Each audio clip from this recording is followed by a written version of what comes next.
Alors, septième et dernière prémisse, j'ai pris la liberté d'appeler ces considérations faites telles qu'elles sont nommées dans la Charte de l'environnement, de nommer des prémisses,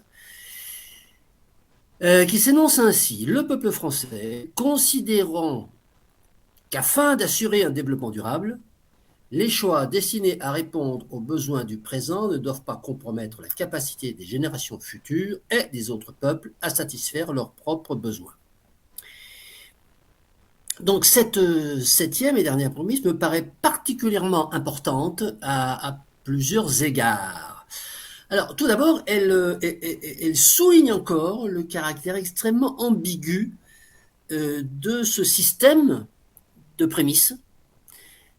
Nous avons déjà, enfin j'ai déjà pointé cette, cette ambiguïté, cette incertitude qui nous amène à nous demander si ces considérations sont des préceptes ou pas. En d'autres termes, si ces considérations font partie des articles, donc coercitifs ou pas. Bon, alors, euh, d'un point de vue grammatical, elles sont présentées comme n'étant pas des articles de loi.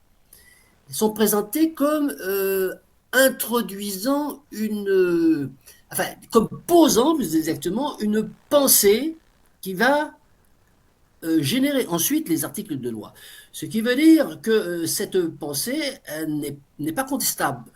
En quelque sorte, ces prémices ont l'ambition d'énoncer des vérités vraies, comme par exemple, considérant que la Terre est ronde, eh bien, nous allons pouvoir dire cela et cela et cela, ce qui, bien entendu, à contrario, veut dire que si jamais la Terre n'était pas ronde, tout ce qui va être dit par la suite n'aura strictement aucune valeur ou sera dans l'erreur la plus complète. Et donc, c'est un problème en fait d'éthique constitutionnelle. Est-ce qu'on a le droit, alors le droit, bon, voilà. Est-ce qu'on a déjà des exemples où une série d'articles de constitution sont introduits par des considérations de ce type? Eh bien, il n'y en a pas. Alors, jusqu'à la sixième prémisse, ils ont manipulé des concepts plus ou moins importants. Là, on manipule des concepts extrêmement fondamentaux et donc nous allons le voir. Hein. D'emblée, cette septième prémisse introduit la notion de développement durable. Au point qu'on peut même se demander si finalement les six premières prémices n'étaient pas là que pour préparer le terrain à cette introduction du développement durable, un petit peu comme euh, dans, dans une étape du Tour de France en ligne, où les équipiers préparent le sprint pour le sprinter final. Bon. Donc, le peuple français, donc, considère qu'afin d'assurer un développement durable, alors, la façon de s'exprimer pourrait prêter à deux interprétations possibles, c'est-à-dire, euh, si on voulait assurer un développement durable, il faudrait faire ceci, ceci et cela, mais bien évidemment, quand on le relie à deux fois, ça veut manifestement dire que le peuple français veut assurer un développement durable. Bon. Alors, cette affirmation que le peuple français considère qu'il veut assurer un développement durable, donc que c'est possible, au-delà du fait que nous avons déjà souligné que le peuple français ne s'est pas exprimé euh, de façon citoyenne, par exemple par le biais d'un suffrage universel, d'un référendum, sur le fait qu'il voulait un développement durable, on est déjà revenu sur, on est déjà souligné cette ambition de parler au nom du peuple français, mais sur le fond de l'affaire, le fait de dire que le peuple français considère qu'il est possible d'assurer un développement durable, ça veut dire que techniquement c'est possible. Alors là, je considère qu'il y a un gros problème, c'est que avant d'aller plus loin dans ce qu'il faut faire pour assurer un développement durable, c'est-à-dire gérer ses choix du présent afin que les générations futures ne soient pas handicapées, avant même de voir ce que ça implique. Et il s'agit de savoir qu'est-ce que contient ce nouveau concept stratégique non défini. Alors, stratégique, il est réellement stratégique puisque finalement, cette charte de l'environnement a pour objet d'introduire la notion de développement durable qui va sous-tendre ensuite énormément de dispositions législatives, mais aussi de comportements sociétaux, et il serait inutile de les énumérer ici, sociétaux, je dirais même commerciaux, dans l'intérêt de la société industrielle. Donc, ce nouveau concept est énoncé, mais il n'est pas défini. Et donc, on va essayer de voir si ce qu'il faut entendre par développement durable. Et là, d'emblée, deux questions se posent. Qu'est-ce que c'est qu'un développement ou qu'est-ce que c'est que le développement? Et qu'est-ce que ça veut dire durable? Alors, à la première question, qu'est-ce que c'est qu'un développement? Qu'est-ce que c'est que le développement? Bon, je rappellerai que Joseph Schumpeter, qui a été le professeur de Nicolas Georgescu-Roegen, qui, on va le voir un petit peu plus loin, a démontré que le développement durable, c'était impossible. Joseph Schumpeter avait constamment... Bon, Joseph Schumpeter, il faut le dire, qu'il n'est pas un contempteur, disons, répertorié de la croissance. Non, c'est un analyste d'ailleurs qui a défendu un petit peu le développement industriel. Voilà. Et ben, il a mis constamment en garde les économistes sur la confusion, les économistes, sur la confusion qu'il ne fallait pas faire entre croissance et développement. Alors, d'après Schumpeter, et j'abonde dans cette analyse, il y a, dans cette interprétation, il y a croissance économique lorsque augmente la production par habitant des types de biens courants, c'est le PIB. Le développement, lui, signifie l'introduction des innovations techniques. Et Schumpeter ajoute, c'est en raison des instincts d'artisanat et de curiosité gratuite de l'homme qu'une innovation en suscite une autre, et puis une autre, ce qui constitue le développement. Donc, l'apparition en chaîne des innovations, c'est ça le développement. C'est très différent de la croissance. Ça l'accompagne très souvent, mais c'est sensiblement différent. Donc, compte tenu de ce qu'il y a après la fin de la phrase, c'est-à-dire la capacité des générations futures et des autres peuples à satisfaire leurs propres besoins, il semble bien en fait que, en parlant de développement, on parle de la production de biens, donc du PIB, donc de la croissance. Et donc cette phrase, cette locution, développement durable, en réalité, ça signifie croissance durable si on lit tout le reste de la phrase. Donc il s'agit de la croissance durable. Alors on mettra d'emblée un point de pénalité pour avoir confondu croissance et développement et ne pas nommer correctement une chose précise. Et éventuellement un point de pénalité supplémentaire si on considère que le rédacteur était hypocrite, si le rédacteur était convaincu d'intentionnalité, on ne va pas entrer dans cette démonstration. Disons simplement que si, à l'analyse de tout ce qui a concouru à la rédaction de cette charte, il s'avérait que le rédacteur avait consciemment employé le mot développement au lieu d'utiliser le mot croissance, pour des raisons politiques, parce que développement ça passait mieux et croissance ça passerait moins bien. Du coup, il faudrait effectivement donner un point de pénalité de plus. Alors, deuxième question, développement durable. On a parlé du développement, qui en fait veut dire croissance. Que veut dire durable? Alors, qu'est-ce que ça veut dire durable? Durable pour combien de temps?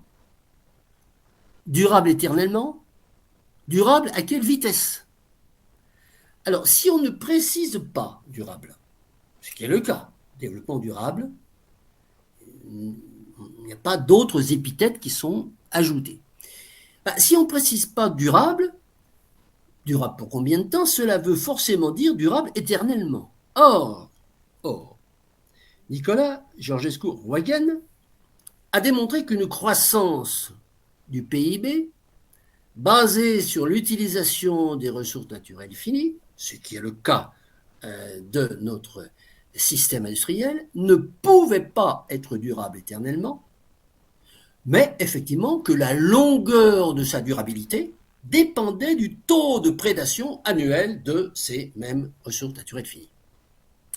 Alors, l'expression assurer un développement durable, de fait, est donc forcément fausse, sauf à la modifier. Mais là, je dirais que on ne peut... la modification que je vais vous proposer, on ne peut la déduire de ce qui est écrit. C'est simplement une suggestion que je ferai au rédacteur afin d'éviter toutes ces pénalités qui s'accumulent, sauf à la modifier ainsi, maintenir un développement le plus longtemps possible. Ou, compte tenu de ce que nous venons de dire sur le développement, maintenir une croissance du PIB le plus longtemps possible. Donc si on dit le peuple français considérant que pour maintenir une croissance du PIB le plus longtemps possible, il faut faire ceci, ceci, cela, du coup, on éviterait toutes ces pénalités. Mais ce n'est pas le cas. Donc, il faut entériner ces mauvais points tels que je l'ai suggéré. Donc, à ces pénalités s'ajoute encore une pénalité pour annonciation d'un phénomène physiquement impossible, c'est-à-dire une croissance éternellement durable, surtout en tant que doxa non discutable. Si toutefois on avait écrit dans le corps de la Constitution, dans les corps des 10 ou 11 articles qui suivent, le peuple français va faire en sorte de mettre en place un système sociétal, économique, social, etc., pour qu'on ait une croissance éternellement durable. Bon, on n'aurait rien à dire de ce point de vue-là. Mais ça n'est pas le cas, puisque nous allons avoir une succession de préconisations, enfin disons de règles coercitives, qu'on étudiera plus tard, qui sont placées sous disons l'évidence non contestable que la croissance est éternellement durable.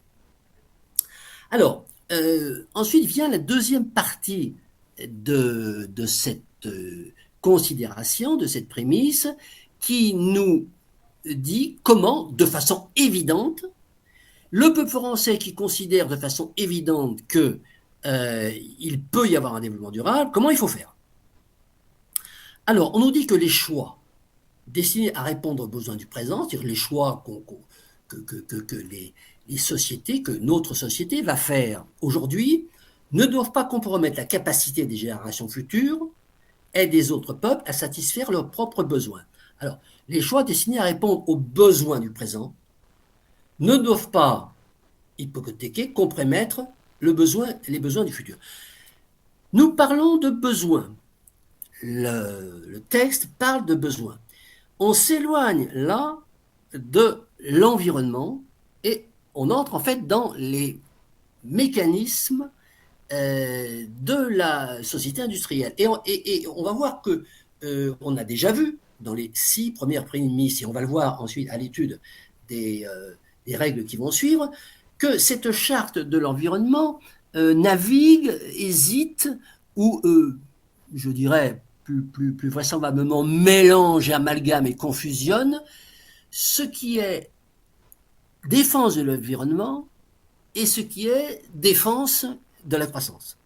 Voilà. Alors, là, on parle bien des besoins. Donc, on ne parle pas des petits oiseaux, hein, parce que après tout, les besoins du présent, qu'est-ce que c'est? Eh ben, c'est les besoins en biens matériels et immatériels produits par la société de consommation.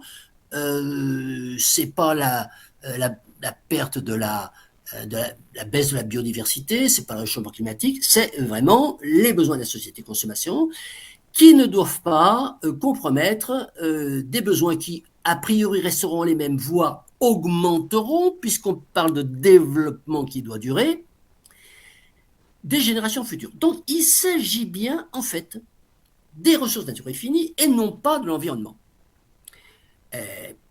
Puisque ce terme de besoin est employé à la fois pour l'utilisation du présent et pour la capacité à continuer à être utilisé dans le futur. Or, la France n'a pas de ressources naturelles finies. Donc, quelle est la portée de cette prémisse? Cette portée est absolument nulle, inexistante. La France ne peut pas réduire l'exploitation de ses ressources naturelles finies puisqu'elle n'en a pas. Alors, elle pourrait effectivement ne pas consommer les ressources naturelles finies qui sont produites par les autres. Alors là, on est dans l'incertitude, dans l'imprécision, ce qui nécessite un point de pénalité supplémentaire pour être précision, parce que on ne nous dit pas du tout de quelle façon et à quelle hauteur il faudrait que les citoyens français se mettent à moins consommer de ressources naturelles finies. Donc voilà, c'est à peu près tout ce que j'avais à dire sur ce... Ah oui, si encore une chose.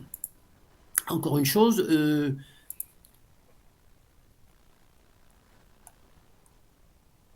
Oui, je voulais parler de l'État stationnaire parce que cette affaire de développement durable est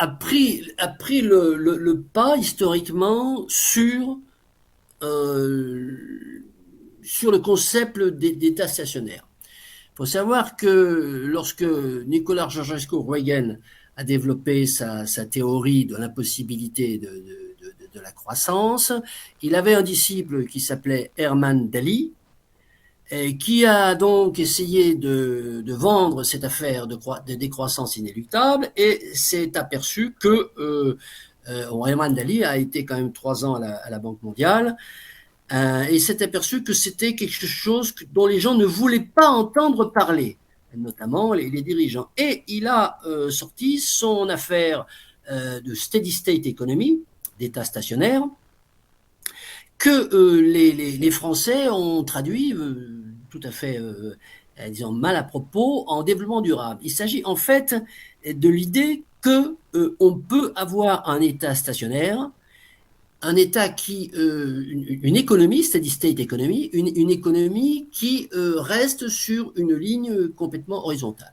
Alors, on ne va pas s'étendre là-dessus, mais c'était simplement pour signaler que la France, la France, par l'intermédiaire de cette charte de l'environnement, se situe très clairement dans le cadre de la croyance en une croissance possiblement infinie et ne parle absolument pas d'une possibilité d'un État stationnaire.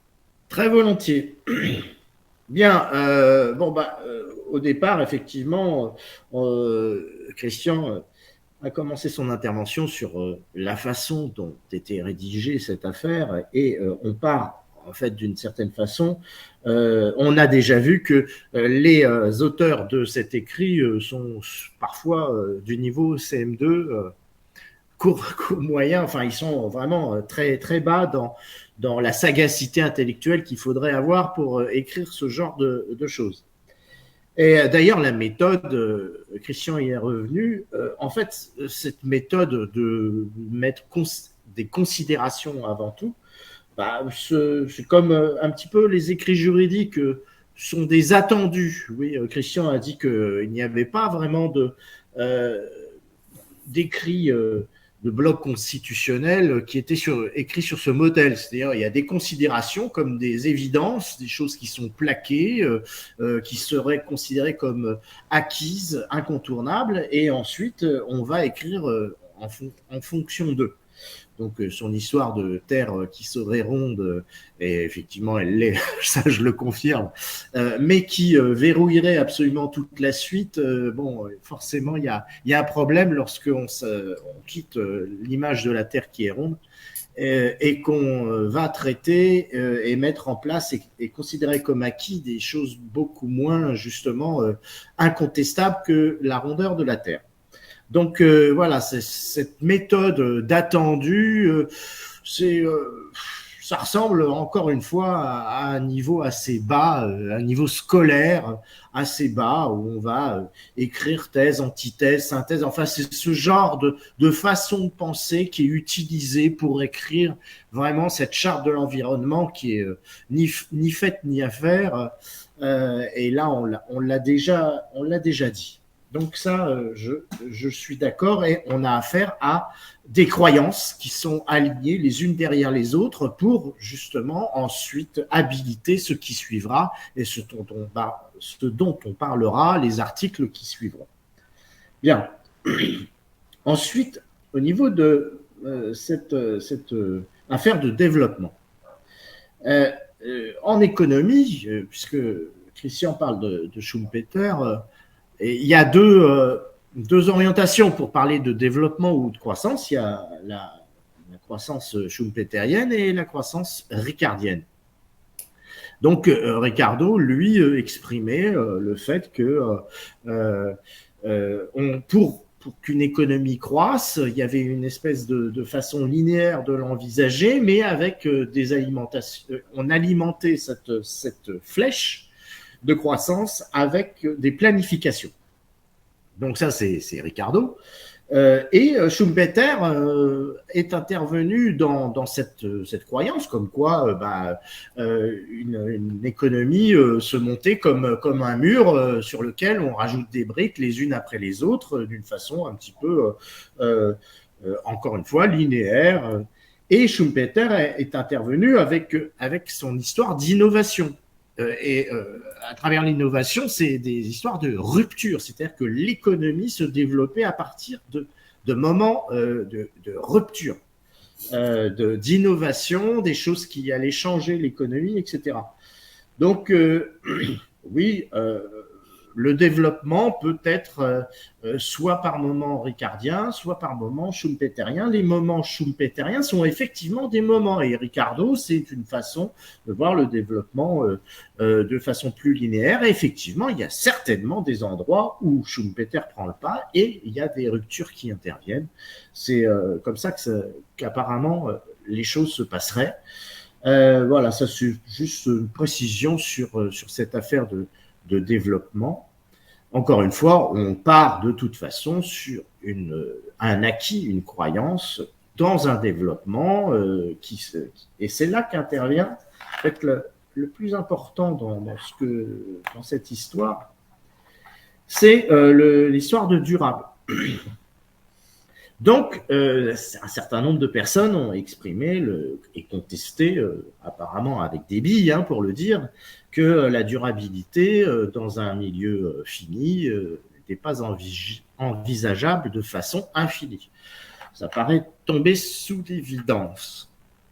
Pour autant, il y a la théorie de la négantropie qui intervient plus récemment dans la pensée humaine. Cette négantropie, cette histoire est apparue au milieu du siècle dernier, ou même au début du siècle dernier, ou mieux. Elle veut dire, enfin, je rappelle que l'entropie, c'est le principe, de désorganisation, comme quoi il faut plus d'énergie pour organiser quelque chose que pour désorganiser quelque chose. L'image, quand j'ai appris ce terme-là, quand j'étais ado, on m'a expliqué, quand tu prends un verre, un bol, et que tu le jettes par terre, il éclate et il faut moins d'énergie pour le faire éclater au sol que pour recoller les morceaux et de le faire revenir à son état initial. Donc ça, c'est l'entropie. Et la négantropie, c'est tout ce qui œuvrerait dans l'autre sens et qui organiserait la matière. Voilà. Et il y a une dernière chose qui peut peut-être donner une chance à cette idée de durable, c'est cette négantropie, c'est de dire que, en fait, dans l'univers, c'est la matière. Et la matière est soumise à une désorganisation constante et que la seule force qui œuvrait dans l'organisation des choses et qui pouvait les rendre donc durables, et je vais terminer là-dessus, c'est le vivant. C'est le vivant qui organise la matière. Et c'est la seule force dans l'univers qui peut le rendre organiser et positiver la matière qui se désorganiserait. Donc, pour revenir sur l'histoire de renouvelable et de durable, voilà, c'est la chance et c'est là-dessus qu'il faudrait, d'une certaine façon, essayer de mettre l'accent. C'est sur une force de vie qui apparemment n'a pas l'air d'être le souci des rédacteurs de cette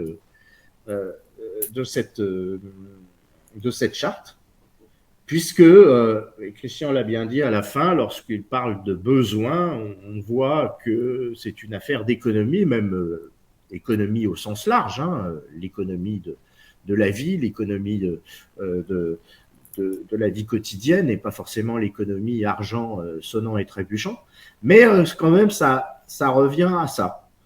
Donc effectivement, encore une fois, j'ai commencé là-dessus, je terminerai là-dessus. Le niveau intellectuel des gens qui ont écrit ça n'est pas à la hauteur du sujet. Je vais m'arrêter là. Voilà. Alors, le débat sur entropie et négantropie, bon, des débats beaucoup trop larges pour qu'on rebondisse dessus dans le cadre de cet échange. Je pense que cette prémisse et la charte de l'environnement tout entière n'a pas pour ambition de traiter de l'entropie. Hein. Elle a pour ambition de traiter des ressources naturelles finies. Il y en a ou il n'y en a pas, qu'est-ce qu'on peut faire avec? Voilà. Donc, je préfère m'en tenir à ça pour l'instant dans le cadre de l'étude de cette prémisse. Bon, idem pour la matière. Tout à l'heure, donc Jean-Charles a parlé de la désorganisation de la matière via l'entropie. Bon, ce qui se joue là, c'est pas le résultat de l'entropie, c'est la dissipation de la matière, c'est-à-dire la disparition de la matière. La disparition de la matière, chaque fois qu'on l'utilise, elle se dissipe, elle disparaît. Bon. La définition, développement, bon, là aussi, est-ce qu'on veut utilisable? Voilà, c'est-à-dire que rien ne se perd, rien ne se crée, elle ne disparaît pas. Mais effectivement, elle se dissipe. Et si j'ai employé le mot disparaît, c'est un lapsus, je le retire, elle se dissipe, elle n'est plus utilisable. Voilà. Alors, bon, la définition du mot développement, est-ce qu'on parle des innovations ou est-ce qu'on parle de la croissance? L'essentiel, c'est de savoir de quoi est-ce qu'on parle dans cette prémisse. Et on parle manifestement de la croissance du PIB, du nombre de biens, etc., etc. Alors, je voudrais terminer sur, en fait, une synthèse. La synthèse, moi, qui m'apparaît, parce qu'on peut dire beaucoup de choses hein, sur ces 4-5 lignes de la 7e prémisse, c'est l'incroyable incohérence et pour tout dire la contradiction qu'il y a dans cette prémisse, contradiction qui d'ailleurs met en lumière l'embarras dans lequel se trouve le rédacteur. Cette contradiction, c'est de dire, en fait, si on essaie de traduire en termes triviaux ce qui est écrit, si vous voulez, si on veut que la croissance soit éternelle, il faut puiser pas trop dans les ressources finies pour qu'il y en ait longtemps. Bon. Alors déjà, on reconnaît implicitement quelque chose que apparemment n'est pas écrit, c'est qu'il y a une finitude. Puisque en disant il faut conserver, on reconnaît qu'il y a un gâteau dans lequel moins on puise aujourd'hui, plus il en restera demain. Donc c'est un aveu déjà de la finitude. Or, finitude, c'est le contraire d'éternel. Bon, donc déjà là, il y a une contradiction qui apparaît à la deuxième lecture là-dessus. Et donc, premier aveu d'impuissance, nous sommes dans un monde fini. Donc, ça ne peut pas être éternel. Et deuxième aveu d'impuissance, les objections les plus couramment opposées aux gens dont je fais partie, qui depuis 10 ans ou 15 ans affirmons la finitude et donc l'arrêt ou le déclin progressif des modes de production industrielle, c'est de dire mais ne vous en faites pas, nous allons trouver. C'est-à-dire nous allons trouver, si la société industrielle, et cela est peu contestable, c'est l'association de l'énergie et de la matière, eh bien ne vous en faites pas, des énergies nouvelles on va en trouver, et de la matière nouvelle on va en trouver. Bon. Et ça me rappelle d'ailleurs une expression que j'entends souvent, c'est-à-dire je fais confiance dans le génie humain pour toujours trouver une solution au problème qui lui sera posé. Et le problème, disons, de la combustion de la société industrielle, c'est l'association de l'énergie et de la matière. Quand j'ai plus d'énergie, qu'est-ce que je fais? Vous inquiétez pas, on va trouver. Quand j'ai plus de matière, qu'est-ce que je fais? Vous inquiétez pas, eh bien ça n'apparaît pas. Ça n'apparaît pas dans cette septième prémisse, parce que cette septième prémisse aurait pu dire le peuple français considérant qu'il va y avoir un développement éternellement durable, parce que le peuple français a une confiance illimitée dans ses élites pour trouver des solutions qu'on ne connaît pas aujourd'hui, mais vous en faites pas, demain on les connaîtra, pour fabriquer de l'énergie nouvelle et pour fabriquer de la matière. Ça n'apparaît pas. Donc, double aveu d'impuissance, et disons, le loup est sorti du bois, le rédacteur est totalement démasqué, non seulement dans l'incohérence de sa rédaction, mais aussi dans, je dirais, je ne trouve pas le mot, comment on appelle un raisonnement qui est forcément faux. C'est pas, bon, je retrouverai le mot de son raisonnement. La fausse, c'est pas annexé. Non, non, non, pas un sophisme. Un truc qui est forcément faux. Euh, an- an- Anachronique. non, Anachronique. non, non, non, c'est pas.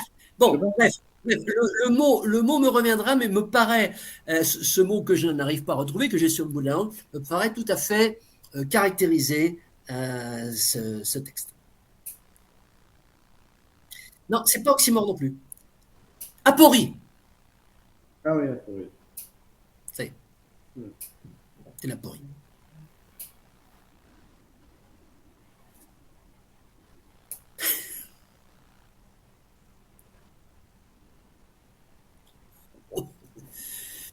Puisque tout ce que nous disons est démontré de façon très claire et limpide et cohérente.